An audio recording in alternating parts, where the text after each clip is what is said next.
Why 3 people face murder charges in death of boy. 5. In hyperbaric chamber, debunked. So-called treatments. Michigan Attorney General Dana Nessel announced charges in connection with death of Thomas Cooper. 3 people were charged with murder in connection with the death of a 5-year-old Michigan boy who was inside a hyperbaric chamber when it caught fire. A 4th person was charged with involuntary manslaughter. Thomas Cooper was receiving treatment in the chamber, which contains 100% oxygen and is highly combustible at the Oxford Center in Troy, Mich, in January when a spark ignited a fatal fire, killing the 5-year-old. The boy was being treated for sleep apnea and ADHD. His family's lawyer, James Harrington, tells People, following an investigation that lasted over a month. Michigan Attorney General Dana Nessel said at a press conference on Tuesday, March 11th, that the Oxford Center's CEO Tamela Peterson, its Director of Operations,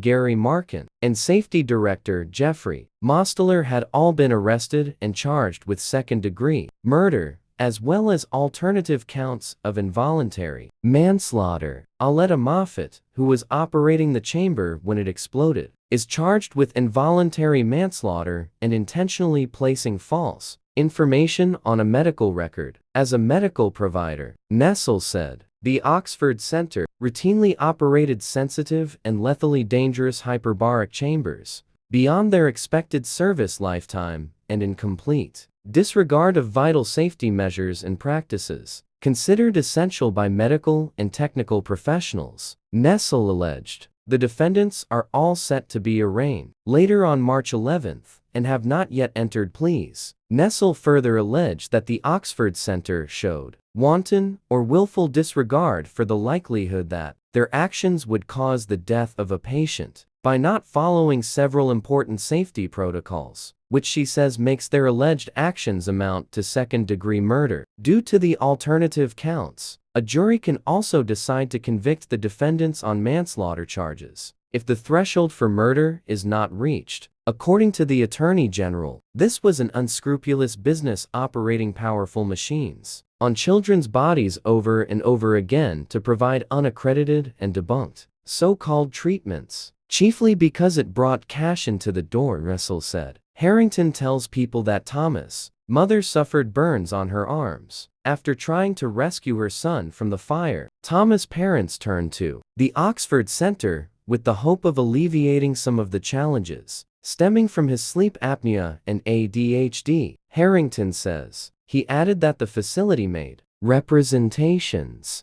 online indicating that they could help with those problems. These statements that they made of items and things that they can fix, I believe to be relatively unfounded, says Harrington. As we know now from the charges that have been levied, there were serious problems that existed at the Oxford Center.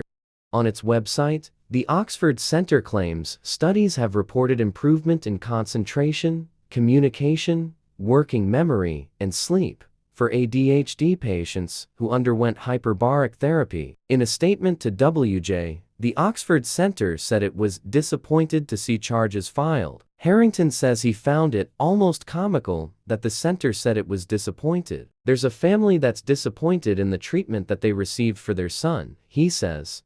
Shame on them for saying that. A GoFundMe started to support Thomas' family has raised over $67,000.